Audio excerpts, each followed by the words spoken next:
अस्सलाम वालेकुम नाज़रीन, आप मेरा YouTube चैनल देख रहे हैं। सोहराब बरकत आपसे मुखातिब है। आप यकीन कीजिए, या तो हम लोग बहुत ज्यादा मासूम हैं, या हम लोग रज कर बेवकूफ हैं, जाहिल हैं, या शायद जिन्हें चीजों की अकल बिल्कुल नहीं है और इस माहौल की भी समझ नहीं है। आयशा टिकटॉकर जाती हैं जी लाहौर मीनार पाकिस्तान, 400 लोग उसके कपड़े उतारते हैं, उसे छेड़ते हैं और गैर कानूनी हरकतें करते हैं। मैं भी चीखा, हर बंदा चीखा कि पाकिस्तान का मर्द 2 नंबर है, पाकिस्तान का मर्द अखलाकी तौर पर गिर चुका है, इसे खातून की कदर नहीं है।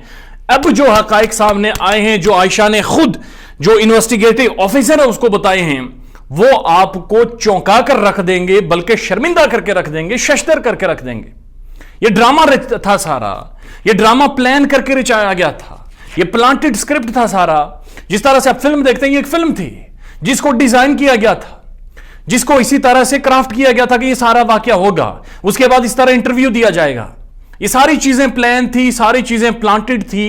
एक 2-3 दिन पहले मीनार पाकिस्तान 14 अगस्त से पहले ये सारी चीजें लिखी गई थी।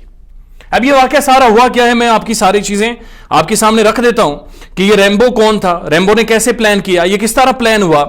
और सबसे पहले आपको ये बताता चलूं कि 14 अगस्त को टिकटॉकर आयशा जब वहां पर जाती हैं, आयशा अकरम वहां पर जाती हैं, तो उसके बाद जनाब फौरी तौर पर 400 मुबैना तौर पर बंदे कहे गए, वो पहुंचते हैं, उसे नोचते हैं और वो चीखती है, उसके कपड़े फट जाते हैं। ये सब कुछ होता है।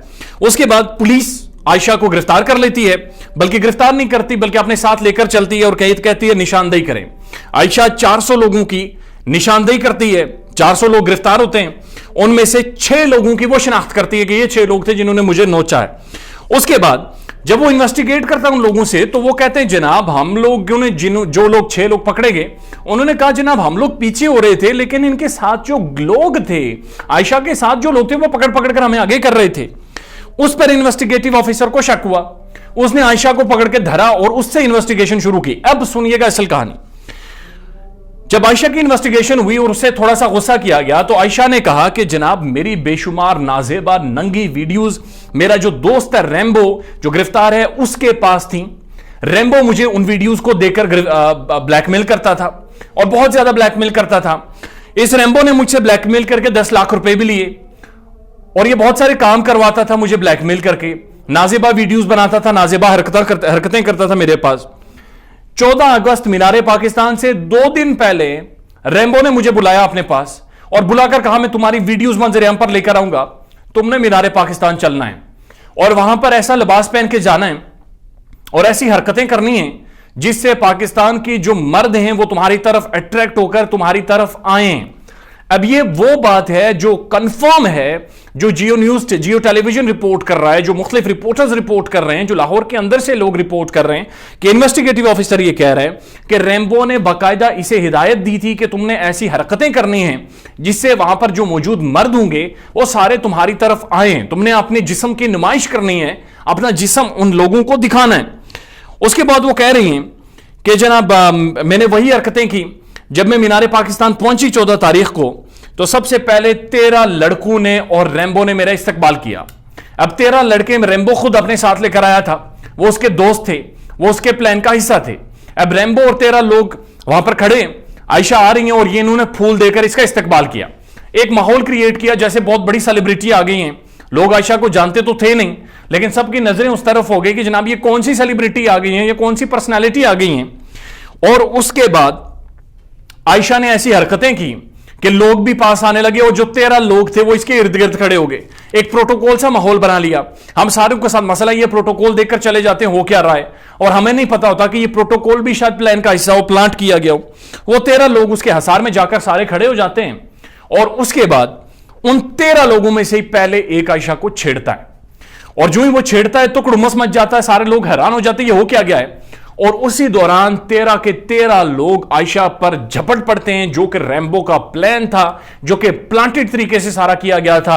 और इस तरह से आयशा के कपड़े भी उतरते हैं और उसकी तज़हीक भी होती है और उसकी इज्जत उतारी जाती है और पाकिस्तान के मर्दों के मुंह पर एक धब्बा लगा दिया जाता है। ये सारे 2 नंबर हैं, ठरकी हैं जो खवातीन के साथ ये हरकतें करते हैं। और ये इनके अंदर का तूफान बाहर आया। जो हमारे इंटेलेक्चुअल्स थे उन्होंने कहा 2 नंबर हैं, बहुत सारी बातें हुई। मैं खुद उसमें शामिल हूं जो ऐसी बातें किया करता था उस दौर में, जिस पर मैं ऑनेस्टली शर्मिंदा भी हूं। उसके बाद ہوا یہ کہ جناب 13 لڑکوں نے جب یہ رومرس بنایا تو عائشہ کے ساتھ زیادتی ہوئی.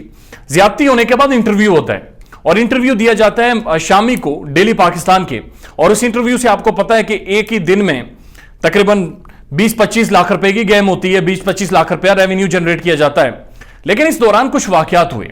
اس دوران جب عائشہ کے حق میں رائے بن رہی تھی اور لوگ ان لوگوں کو پکڑنے کی باتیں کر رہے تھے, تو ریمبو کو تو خطرہ ہو گیا کہ یہ اگر اتنا زیادہ کیس ہائی پروفائل بن گیا ہے تو لوگ ہم تک پہنچ جائیں گے.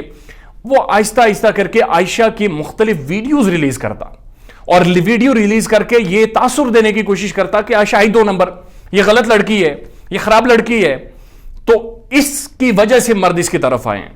ایک ایسا تاثر, ایک امیجنیشن بنائے گی, پرسپشن بنائے گی کہ عائشہ ہی 2 نمبر ہے, حالانکہ یہ پلان تھا اس کا. اس کے بعد کیا ہوتا ہے جناب, اس کے بعد جب عائشہ یہ ساری چیزیں بتاتی ہے تو ریمبو گرفتار ہو گیا, اور اس سارے کیس کا جو مرکزی کردار تھا وہ ریمبو تھا. ریمبو کہہ رہا ہے میرا مقصد یہ تھا کہ میں اس سے ریونیو بناؤں اور بہت تگڑا ریونیو بناؤں, اور اس نے مان بھی لیا ہے کہ میں نے عائشہ کو بلیک میل کر کے یہ ساری حرکتیں اور یہ سارے کام کروائے ہیں. اور عائشہ یہ نے یہ بھی کہا کہ میری بے شمار نازیبہ ویڈیوز ہیں ریمبو کے پاس, غیر اخلاقی ویڈیوز ہیں, اور وہ ایسی ویڈیوز ہیں کہ جن کو سامنے رکھتے ہوئے ریمبو مجھے بلیک میل کرتا ہے, میرے اوپر ظلم کرتا ہے, اور 10 سے 12 لاکھ روپے اس نے مجھ سے بٹورے بھی ہیں. اس نے مینار پاکستان پر لا کر کھڑا کر کے سب کے سامنے میری تضحیق کی ہے, میری آبرو لوٹی ہے, اور اب میں ساری حقیقت آپ لوگوں کے سامنے لے کر آ رہی ہوں. دس از ہاؤ یہ سارا پلانٹ کر کے لایا گیا. پاکستان کی دنیا بھر میں بدنامی ہوئی, دنیا بھر نے لان تان کی پاکستان کی, اور ہم خود سارے کھڑے ہو گئے کہ اخلاقیات خراب ہے, ایک عورت محفوظ نہیں ہے سڑکوں پر, عورتوں کو تحفظ پرووائڈ کریں, فلاں ہے ڈھمکان ہے. اور اس کا اپنا دوست, اس کا اپنا بندہ, اپنا جو جگری تھا جو اس سے کے ساتھ ویڈیوز کرتی تھی, کام کرتی تھی, وہی اسے بلیک میل کر کے وہی اسے استعمال کرتا رہا, اور ہم بیچارے لوگ کسی کو پتہ ہی نہیں چلا, اور ایک دوسرے کو سب لوگ گالیاں دیتے رہے. یہاں پر 2-3 اہم سوال ہیں جن کے جوابات آنے والے دنوں میں ملیں گے, جو میں آپ کے ساتھ ڈیٹیل میں شیئر کروں گا.